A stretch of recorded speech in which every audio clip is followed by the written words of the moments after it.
দিল্লিতে ককরোচ জনতা পার্টির প্রোটেস্ট নিয়ে খুব উৎসাহিত বাংলাদেশিরা। শেখ হাসিনা তিনি যে দেশেই যান সে দেশেই অস্থিরতা তৈরি হয়। উনি যেই দেশে যায় সেই দেশের পরিস্থিতি অস্থিতিশীল হয়। এবার শেখ হাসিনা দেশে ফিরলে হয়তো তার সঙ্গে নরেন্দ্র মোদীও বাংলাদেশে চলে যাবেন। কেন? উনি আসলে শুধু নিজে না, প্রয়োজন মনে হয় মোদীকেও সাথে নিয়ে আসতে হইতে পারে। India's cockroach protesters and government to hold talks as stalemate continues. যে তুলনা টানা হচ্ছে বিশেষ করে ওই জুলাই যোদ্ধাদের থেকে, অ্যাকচুয়ালি তো তারা জুলাই গুন্ডা, যাই হোক তাদের কাছ থেকে, সেই দুটো কি মিলছে? কোথাও যায় কোনো জায়গায় গিয়ে কি মিলছে? যারা এটা ভেবে এটা ভাবছেন যে নরেন্দ্র মোদীও পালাবে, সে ঘুরে পালাবে। ওই দিবা স্বপ্ন আর দেখে কোনো লাভ নেই। শেখ হাসিনা তিনি যে দেশেই যান সেই দেশেই নাকি অস্থিরতা তৈরি হয়ে যায়। যদিও শেখ হাসিনা ভারতে এসেছিলেন 2024 সালে, তারও প্রায় 2 বছর পর 2026-এর জুলাই মাসে আমরা দেখতে পাচ্ছি দিল্লির যন্তর মন্তরে সিজেপির প্রোটেস্ট, ওই ককরোচ জনতা পার্টি। আর এই দিল্লিতে ককরোচ জনতা পার্টির প্রোটেস্ট নিয়ে খুব উৎসাহিত বাংলাদেশিরা, বিশেষ করে তারা যারা 2024-এ সেই ছাত্র আন্দোলনে অংশ নিয়েছিলেন, আরও ভালো করে বলা ভালো যারা সেই ছাত্র আন্দোলনটাকে তৈরি করেছিলেন, ম্যানিপুলেট করেছিলেন। তাদেরই মধ্যে একজন জুলাই যোদ্ধা, জুলাই বিপ্লবী তথাকথিত হাসনাত আবদুল্লাহ, তিনি সাম্প্রতিককালে বলেছেন যে শেখ হাসিনা তিনি যে দেশেই যান সে দেশেই অস্থিরতা তৈরি হয়। যে পালাবো না বলে পালিয়েছিলেন সে 80 বলেও আর কখনো আসবেন না। কিন্তু তারা চান যে শেখ হাসিনা ফিরুক। কেন চান সেটাও আপনাদের আমি জানাবো। পাশাপাশি তিনি এও বলেছেন যে এবার শেখ হাসিনা দেশে ফিরলে হয়তো তার সঙ্গে নরেন্দ্র মোদীও বাংলাদেশে চলে যাবেন। কেন? কারণ দিল্লিতে যে অবস্থা তৈরি হয়েছে তার পরিণতি হিসেবে নাকি নরেন্দ্র মোদীও দেশ ছেড়ে পালিয়ে যাবেন। নাকি, আমি বলছি এটা নাকি, কিন্তু হাসনাত আবদুল্লাহ তিনি যেটা বলেছেন, তিনি স্পষ্ট করে বলেছেন যে এটাই হবে, এটাই হবে। আদৌ কি তাই? দেখুন, শ্রীলঙ্কা, বাংলাদেশ, নেপালের সঙ্গে এক সারিতে ভারতকে আপনি বসাতে পারবেন না। কেন পারবেন না সেটা নিয়ে আমি এর আগেই এপিসোড করেছি, ডেসক্রিপশনে দিয়ে দেবো লিঙ্ক, অবশ্যই দেখবেন। কিন্তু আজ আমি আপনাদের জানাবো হাসনাত আবদুল্লাহ যে দাবি করছে সেটা কি আদৌ বাস্তবসম্মত? আদৌ কি এমন পরিস্থিতি তৈরি হতে পারে যে শেখ হাসিনা যেভাবে দেশ ছেড়েছিলেন ঠিক একইভাবে নরেন্দ্র মোদীও ভারত ছেড়ে চলে যাবেন অন্যত্র? এই প্রশ্নের উত্তর খুঁজব আজকের এই এপিসোডে। চলুন শুরু করছি রণক্ষেত্র। আপনাদের সঙ্গে রয়েছে আমি নারায়ণ। আজ আমাদের হেডলাইন ঠিক এই লাইনটাই, যে Hasina return to Bangladesh with PM Narendra Modi. যে কথাটা আবদুল্লাহ বলেছেন, হাসনাত আবদুল্লাহ, বীর যোদ্ধা, জুলাই যোদ্ধা। তাহলে একটুখানি কাটাছাড়া করা যাক। চলুন সরাসরি বিশ্লেষণে ঢুকছি। প্রথম স্লাইডেই আমি রেখেছি তার সেই মহামূল্যবান বক্তব্য, জ্বালাময়ী ভাষণ। কি বলেছিলেন তিনি? মোদীকে সঙ্গে নিয়ে হাসিনা বাংলাদেশে ফিরতে পারেন। হাসনাত আবদুল্লাহ বলছে জাতীয় নাগরিক পার্টি এনসিপি তখনও তৈরি হয়নি যখন তারা এই আন্দোলনটা করছিল। পরবর্তীকালে নির্বাচনের জন্য এই পার্টিটাকে তৈরি করতে হয়েছে এই মেটাকুলাস ডিজাইনের সদস্য। বলছে কেন্দ্রীয় নেতা ও কুমিল্লা 4 আসনের সংসদ সদস্য হাসনাত আবদুল্লাহ বলেছেন শেখ হাসিনা যেখানেই যান সেখানকার পরিস্থিতি অস্থিতিশীল হয়ে ওঠে। পরিস্থিতি এমন পর্যায়ে পৌঁছেছে যে হাসিনা বাংলাদেশে ফিরলে শুধু একা নয়, মনে হয় নরেন্দ্র মোদীকেও সঙ্গে নিয়ে আসতে পারে। আর ভারতের বর্তমান পরিস্থিতির কারণে মোদীকেও দেশটি থেকে পালাতে হতে পারে। এই হচ্ছে তার বক্তব্য।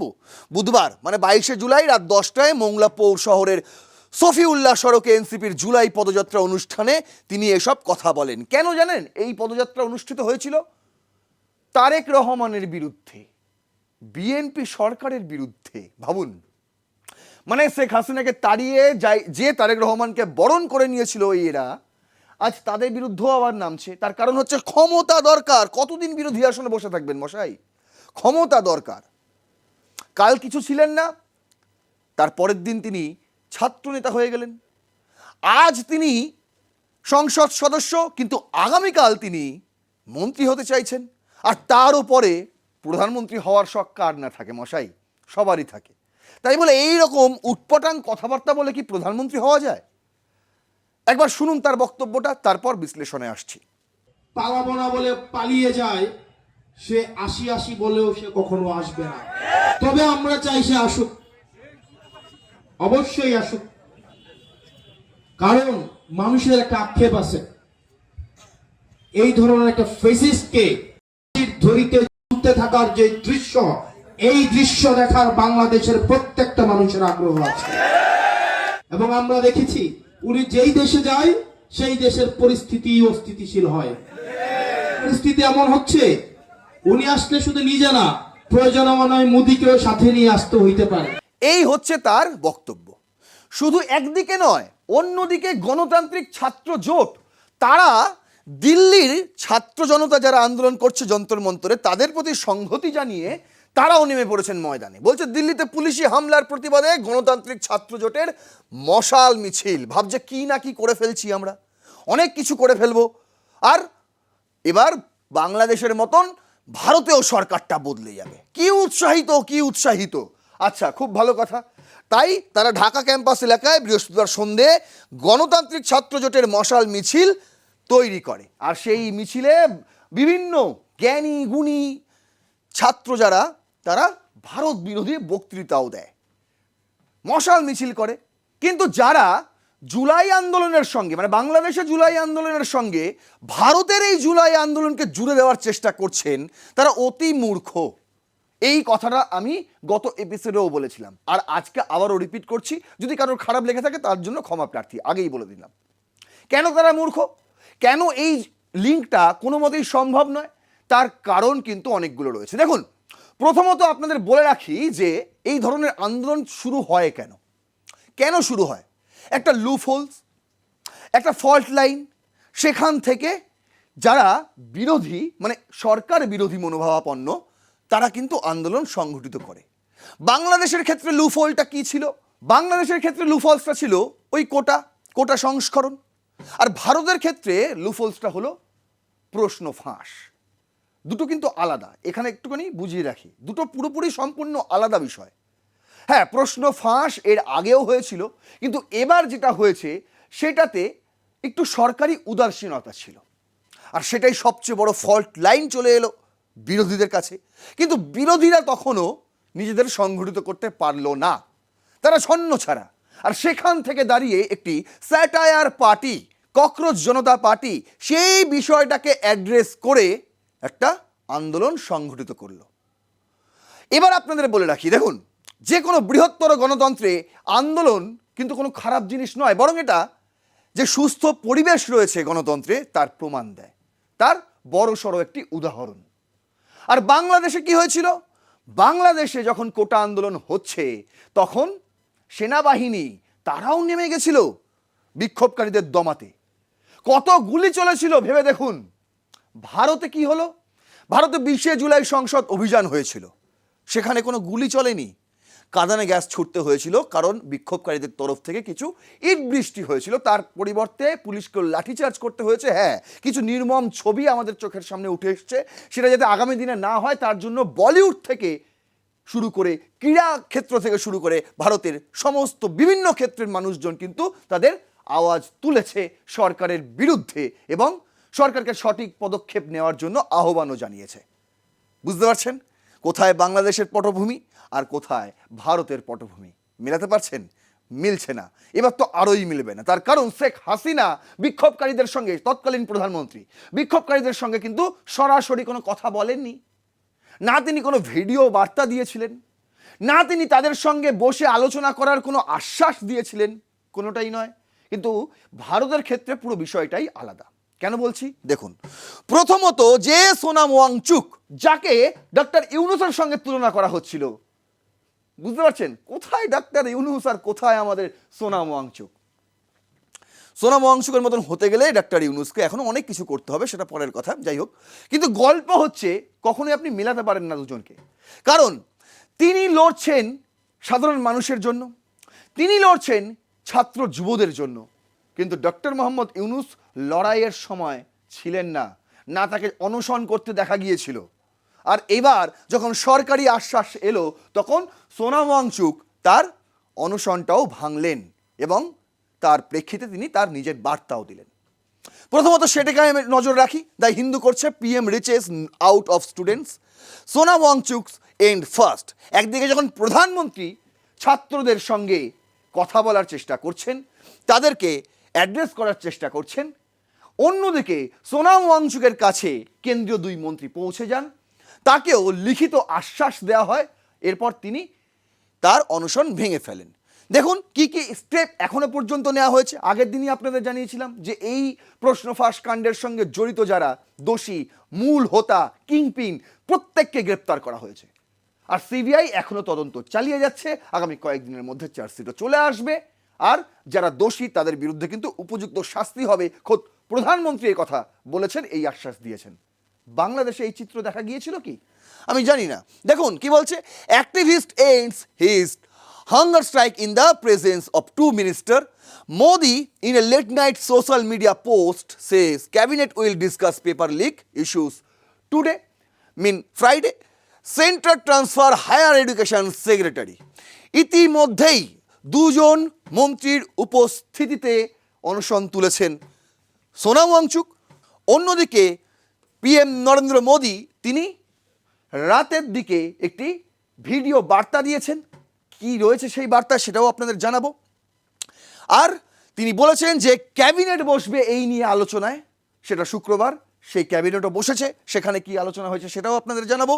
আর অন্যদিকে তৎক্ষণাৎ ডিসিশন নেওয়া হয়েছে central transfer higher education secretary, উচ্চশিক্ষার যে সচিব ছিলেন তাকে বদলি করে দেওয়া হয়েছে সরাসরি। কিন্তু ছাত্রদের এখনো একটি দাবি রয়েছে যে শিক্ষামন্ত্রী ধর্মেন্দ্র প্রধান তার রেজিগনেশন। বলছে কি activist Sonam Wangchuk who was a hunger strike demanding the resignation of union education minister Dharmendra Pradhan over the NEET irregularities ended his fast late on Thursday.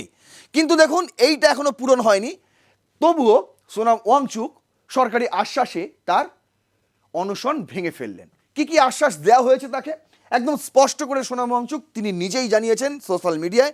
তিনি বলছেন end of hunger, beginning of accountability. অনশনের শেষ কিন্তু অ্যাকাউন্টেবিলিটির সূচনা শুরু। অনশন শেষ আর এবার শুরু জবাবদিহিতার পালা। তিনি বলছেন Sonam Wangchuk and his first after 26 days upon getting assurance from the government and members of parliament of all political parties that the issues a accountability in the failing examination system will be discussed on the floors of the Indian Parliament. 26 দিন পর নিজের অনশন ভাঙলেন সোনাম ওয়াংচুক। তার কারণ তাকে আশ্বাস দেওয়া হয়েছে। প্রথমত তাকে অনুরোধ করা হয়েছিল, খোদ সিজেপির প্রধান যাকে বলা হচ্ছে সেই অভিজিৎ দীপকে তিনি অনুরোধ করেছিলেন। বিরোধী পক্ষের মানে লোকসভার যে বিরোধী দলগুলি রয়েছে সেখান থেকে প্রায় 70 জন সাংসদ মিলিতভাবে তাকে একটি চিঠি দিয়েছিল অনশন তুলে নেওয়ার জন্য। এর আগেও জেপি নাড্ডা তাকে অনুরোধ করেছিলেন অনশন তুলে নেওয়ার জন্য, কিন্তু তিনি বলেছিলেন যে আমার লিখিত চাই, যে আশ্বাস আমি চাইছি সেটা অবশ্যই লিখিত চাই। আর সেটাই হয়ে গেল, এবার তাকে লিখিত দেওয়া হয়েছে এবং the government also gave assurance that families of suicide victims in the recent NEET examinations paper leak will be given adequate compensation and that there will be no cases registered against the peacefully protesting students and youths. একদিকে যেমন যারা আত্মঘাতী হয়েছেন এই নিটের প্রশ্ন ফাঁস হওয়ার পর, যে সমস্ত পড়ুয়ারা ছাত্রছাত্রীরা, তাদের পরিবারকে উপযুক্ত ক্ষতিপূরণ দেওয়া হবে, আর্থিক সাহায্য করা হবে। ক্ষতিপূরণ তো দেওয়া যায় না, এক্ষেত্রে আর্থিক সাহায্য হয়তো করা যেতে পারে, সেটা করা হবে সরকারের তরফ থেকে, যে দাবি ছিল সিজেপির, একই দাবি সোনাম ওয়াংচুকের, সেটা করা হবে। অন্যদিকে 20শে জুলাই সংসদ অভিযানের সময় যা ঘটনা ঘটেছিল, যে সমস্ত ছাত্রদের বিরুদ্ধে শোনা যাচ্ছিল 10 খানার মতন, তারও বেশি নাকি এফআইআর হয়েছে রুজু, সেইগুলো নিষ্পত্তি দেওয়া হবে এবং তাদের বিরুদ্ধে কোনো রকম লিগালি অ্যাকশন নেওয়া হবে না, এরকম একদম রিটেন অ্যাসুরেন্স সোনাম ওয়াংচুককে দিয়ে এসেছেন জেপি নাড্ডা স্বয়ং। अभी रात के लगभग 12:30 बज रहे हैं। अभी थोड़ी देर पहले केंद्रीय मंत्री जेपी नड्डा साहब और जितेंद्र सिंह साहब यहाँ आए थे और लद्दाख के एपेक्स बॉडी के शीर्ष नेतागण भी यहाँ आए थे। और उससे पहले आप लोगों को मालूम है विभिन्न राजनीतिक दलों के लगभग 65 सांसदों ने आकर और हस्ताक्षर देकर हमसे अनशन तोड़ने के लिए कहा और वो संसद में इस मुद्दे पर नीट पेपर्स और परीक्षाओं की प्रणाली पर चर्चा करेंगे, ये आश्वासन दिया। और जो सरकार से इस तरफ से मंत्रीगण आए थे उन्होंने भी ये आश्वासन दिया, जिसका कि 2 दिन से हम बहुत ही कड़ा क्या कहेंगे एक तरह का बार्गेन चल रहा था कि मुझे आश्वासन चाहिए और लिखित में चाहिए, और इसमें 2 दिन लगे और मुझे इसलिए अनशन पर 2 दिन और बैठना पड़ा और ज़्यादा भी बैठ जाता तो आखिर में आज उन्होंने लिखकर आश्वासन दिया है। So the statement from the government side, government is positive on not registering cases against those protesting peacefully at Jantar Mantar in Delhi. আপনার পুজো পৌঁছে যাক বিশ্বের দরবারে।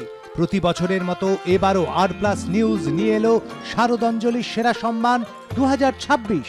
অংশ নিতে সকাল 10টা থেকে সন্ধে 6টার মধ্যে সরাসরি যোগাযোগ করুন আমাদের অফিসে অথবা কল করুন 9836323248 এই নম্বরে। শারদাঞ্জলি শুধুমাত্র R+ নিউজে। এবার আসছি ভারতের প্রধানমন্ত্রী নরেন্দ্র মোদীর ভূমিকায়। দেখুন, তিনি প্রথমত সোনাম ওয়াংচুককে একটি মেসেজ দিয়েছেন। এই অনশন তুলে নেওয়ার পরপরই বলছেন, এনডিটিভি করছে, follow medical advice, পিএমস message to Sonam Wangchuck after ending fast. Sonam Wangchuck, who had been on hunger strike since 28th June, broke his fast at Gurugram Medanta Hospital on government assurance that no legal actions would be taken against the Jantar Mantar protesters. বিক্ষোভকারীদের বিরুদ্ধে কোনো রকম legal action নেওয়া হবে না, এই আশ্বাস পাওয়ার পরে তিনি তার অনশন তুলে নেন, যেটি তিনি 28শে জুন থেকে শুরু করেছিলেন। 27তম দিনে এসে ঠিক 12:30 নাগাদ রাত, শুনলেন আপনারা, দেখলেন সেই ভিডিওতে, সেই সময় তিনি অনশন ভেঙেছেন। আর এরপরে প্রধানমন্ত্রী টুইটে তার প্রতি মেসেজ বার্তা পাঠিয়েছেন। কি লিখেছেন তিনি? হিন্দিতে লেখা রয়েছে। তিনি লিখছেন যে, मैं सोनम जी से आग्रह करता हूँ कि वो डॉक्टर की सलाह को अनुसार अपनी दिनचर्या रखे और जल्द से जल्द अपना पुराना वचन फिर से प्राप्त करे। मैं प्रभु से प्रार्थना करता हूँ कि सोनम जी स्वस्थ रहे। দেখুন, 12:30 মানে দিন বদলে গেছে। আর কোন দিন সেই দিনটা হচ্ছে ঠিক উল্টো রথের দিন। আর সেই উল্টো রথের দিনই প্রভুকে স্মরণ করে নরেন্দ্র মোদী তিনি ঈশ্বরের কাছে এই প্রার্থনা করেন যে যাতে সোনাম চৌকের শারীরিক অবস্থার উন্নতি হয় এবং তিনি যাতে সুস্থ থাকেন। এটা গেল সোনাম ওয়াংচুকের প্রতি। এবার আসছি বিক্ষোভকারীদের প্রতি প্রধানমন্ত্রীর বার্তা কী ছিল। রাতে তিনি একটি ভিডিও শেয়ার করেন তার নিজস্ব সোশ্যাল মিডিয়া থেকে। এই হচ্ছে সেই ভিডিওর স্ক্রিনশট। দ্য হিন্দু করছে, the PM promises more strict action against paper leak amid সিজেপির প্রোটেস্ট।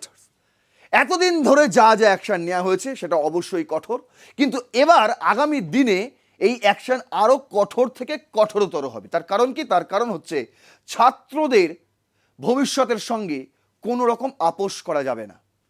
আর এই কথা আমি বলছি না, এ কথা স্বয়ং প্রধানমন্ত্রী তিনি নিজে বলেছেন। In a self-recorded video shared on X, the Prime Minister announced that the Union Cabinet will take off the draft bill providing for East track courts and stringent punishment for offenders. He said, I have issued direction to departments to set up fast-track courts. সেই ভিডিওতে এসেই তিনি তার নিজের সিদ্ধান্তের কথা জানান, যেটা তিনি কয়েক ঘন্টা আগে টুইট করেছিলেন যে এবার এই তদন্তের জন্য একটি ফাস্ট ট্র্যাক কোর্ট গঠন করা হবে এবং সেই নির্দেশ তিনি তার বিভাগকে দিয়েছেন, সেটা তিনি জানান। একই সঙ্গে তিনি বলেন যে I know that paper leak are not on ordinary matter for lakhs of student and their parents, it is extremely painful and that is why in the last 2.5 months since the paper leak incident, several major steps have been taken. The culprits have been caught. They are currently in jail, PM Modi said in a video message on social media post. একদম তিনি পরিষ্কার করে বলেছেন যে এই বিষয়টা মোটেই কিন্তু যে সে বিষয় নয়, কারণ লাখ লাখ ছাত্রেও তাদের ভবিষ্যৎ জড়িয়ে রয়েছে এবং তাদের পরিবারেরও মনন রয়েছে এখানে, এবং তাদের স্বার্থে আমরা এই বিষয়টা আরও কড়া নজরে দেখব। আর কি করব, আমরা ইতিমধ্যেই কালপ্রিটগুলোকে আমরা অ্যারেস্ট করেছি এবং তারা এই মুহূর্তে জেলে রয়েছে এবং তাদের বিরুদ্ধে কঠোর থেকে কঠোরতর তদন্ত আমরা করব এবং আদালতে সেটা প্রমাণিত করে তাদের বিরুদ্ধে ব্যবস্থাও কিন্তু নেওয়া হবে, একদম কঠোর শাস্তি দেওয়া হবে। প্রধানমন্ত্রীর মেসেজটা একবার শুনুন। मैं जानता हूं कि पेपर लीक ये कोई मामूली विषय नहीं है। लाखों विद्यार्थी और उनके अभिभावकों के लिए बहुत ही पीड़ादायक है और इसलिए पेपर लीक घटना से अब तक पिछले 2.5 महीनों में अनेक विध कदम उठाए गए, गुनहगारों को पकड़ा गया है, वे जेल में पड़े हैं। हमारा सबसे महत्वपूर्ण जिम्मा था कि विद्यार्थियों का 1 वर्ष बर्बाद न हो। तत्काल परीक्षाएं लेना बहुत जरूरी था। सरकार ने अभी पूरी शक्ति का उपयोग करके कम से कम समय में 22 लाख जितने विद्यार्थियों के एग्जाम हो जाएं, इसका प्रबंध किया। और अभी 5-6 दिन पहले 19 तारीख को रिजल्ट भी आ गया और देश भर में उत्तीर्ण हो गए विद्यार्थियों की खुशियों की खबरें भी आ रही हैं, लेकिन हम वहां पर संतोष मानने वाले लोगों में से नहीं है। और इसलिए मैंने आज फास्ट ट्रैक कोर्ट के लिए विभागों को निर्देश दिए थे। आज विभागों ने लगातार मेहनत करके देर रात मुझे मुसद्दा भी दे दिया। फास्ट ट्रैक कोर्ट और कठोर सजा के प्रावधान के साथ का ये मुसद्दा कल कैबिनेट में चर्चा होगी। कैबिनेट के साथियों के सुझाव के बाद उसका अंतिम रूप दिया जाएगा और सोमवार से संसद का दूसरा सप्ताह शुरू हो रहा है, तब जल्द से जल्द उस बिल को सदन में पारित कराने का प्रयास किया जाएगा। কি রে, তোর বেশ র্যাশ হয়েছে দেখছি। হ্যাঁ রে, কি করবো বলতো, র্যাশগুলো কিছুতেই কমছে না। অনেক কিছু ইউজ করলাম তবুও কমছে না। তুই এম্বার গৌরীদেবী হসপিটালসে দেখাতে পারিস, ওখানে ভালো এক্সপিরিয়েন্স ডার্মাটোলজিস্ট আছে। গৌরী দেবী হসপিটাল, রাজবাঁধ, দুর্গাপুর।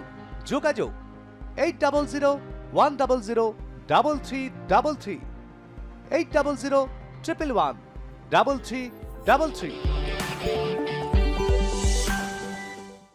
শুনলেন প্রধানমন্ত্রী, তিনি নিজে বলছেন যে এই নিয়ে সোমবারে লোকসভায় বিল পেশ হবে এবং সেই বিলের এগেনস্টে আলোচনা হবে এবং তৎক্ষণাৎ সেই বিল যাতে পাশ করানো যায় সেই ব্যবস্থাও কিন্তু করানো হবে।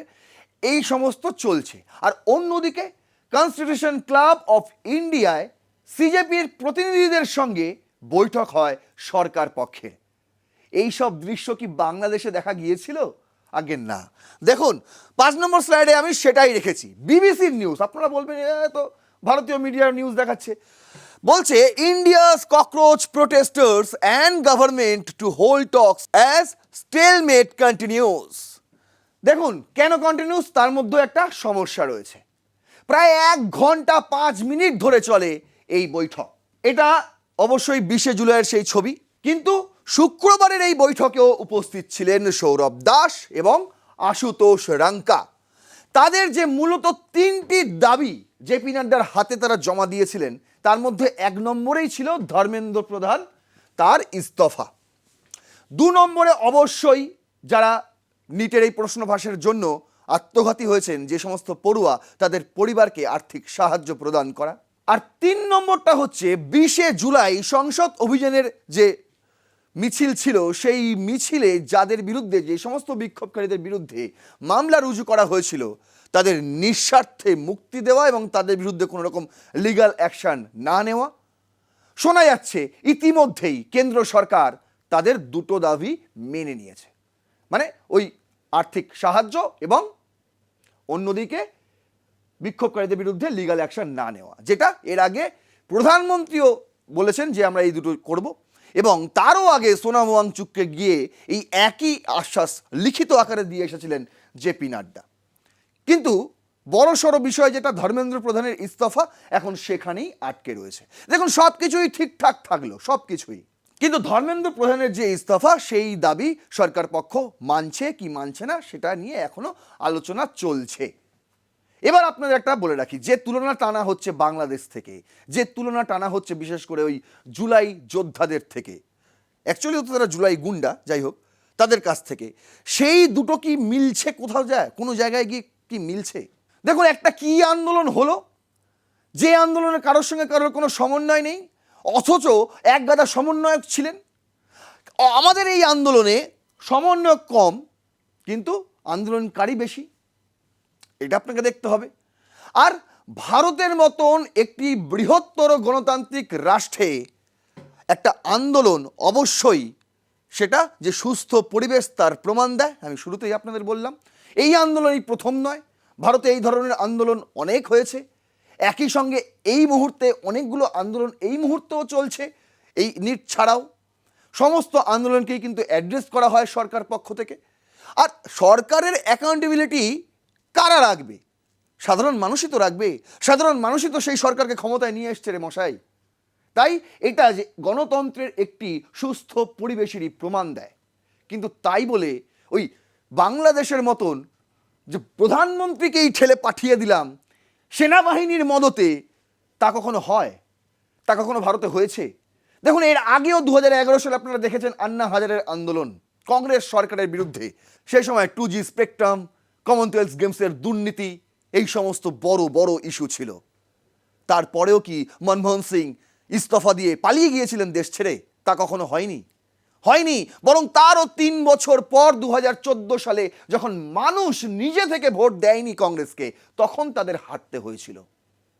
এই দৃশ্য ভারতে আগেও কখনো দেখা যায়নি, এখনো দেখা যাচ্ছে না এবং ভবিষ্যতেও দেখা যাবে না। যারা এই দৃশ্য দেখার জন্য উৎসাহিত হয়ে বসে আছেন তাদের সেগুড়ে বালি, এতটুকু আমি কথা দিয়ে বলতে পারি। কিভাবে বলতে পারছি এত বড় কথা? তার কারণ ভারতের গণতন্ত্র কিন্তু ভঙ্গুর নয়। ভারতের যে কটা প্রতিষ্ঠান রয়েছে, সরকারি কিংবা বেসরকারি, প্রত্যেকটা প্রতিষ্ঠানই কিন্তু শক্তিশালী।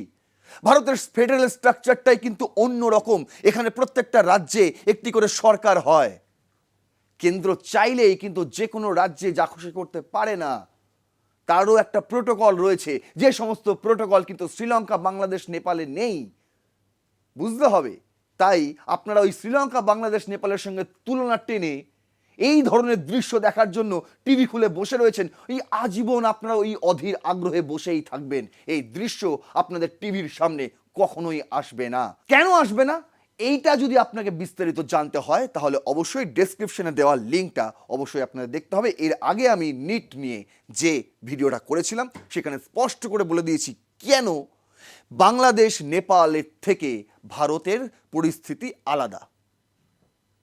আর যারা প্রতিদিন আমার ভিডিওতে কমেন্ট করেন যে আপনাদের ভারতে কি হচ্ছে মশাই, আপনাদের দিল্লি নিয়ে কথা বলুন, ইরান মধ্যপ্রাচ্য যুদ্ধ প্রায় পারমাণবিক যুদ্ধের দিকে এগিয়ে যাচ্ছে, সেটা নিয়ে পুরো তথ্য সহকারে আপনাদের একটি ভিডিও দিয়েছিলাম। সেখানেও অনেকে লিখছেন যে দিল্লি নিয়ে ভিডিও করুন না দাদা, আপনি কেন ইরান নিয়ে পড়ে আছেন? আরে ইরানও তো একটা জিও পলিটিক্যাল ইস্যু।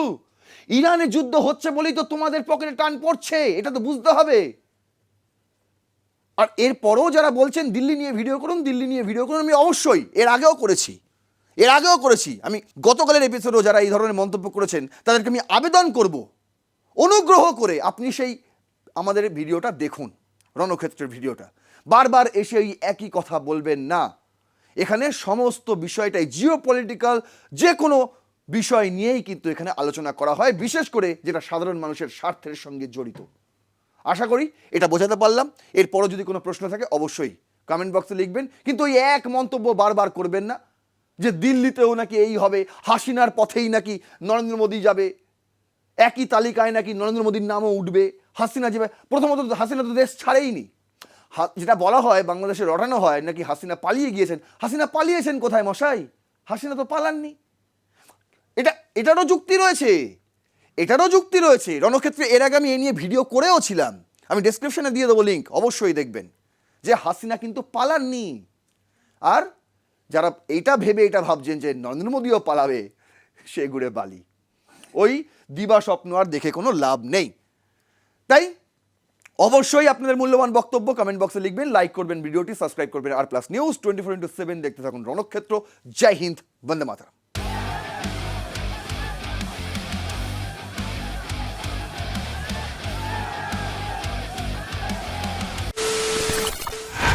খবরের নামে প্রতিদিন সন্ধে আপনার ড্রয়িং রুমে কি শুধুই চিৎকার চেঁচামেচি ধেয়ে আসে? বিতর্কের নামে চলে গালাগালি আর কাদা ছোড়াছুড়ি। এবার সময় পরিবর্তনের, কারণ আমরা কান ফাটানো চিৎকারে বিশ্বাস করি না। আমরা বিশ্বাস করি খবরের সত্যতায়। আমরা কোনো পক্ষের হয়ে গলা ফাটাই না, আমরা সাধারণ মানুষের হয়ে প্রশ্ন তুলি। চিৎকার নয়, শুধু খবর হবে যেখানে বিতর্ক আছে কিন্তু কুৎসিত ঝগড়া নেই। সঠিক তথ্য, বিশ্বস্ত খবর। নজর রাখুন আর প্লাস নিউজে।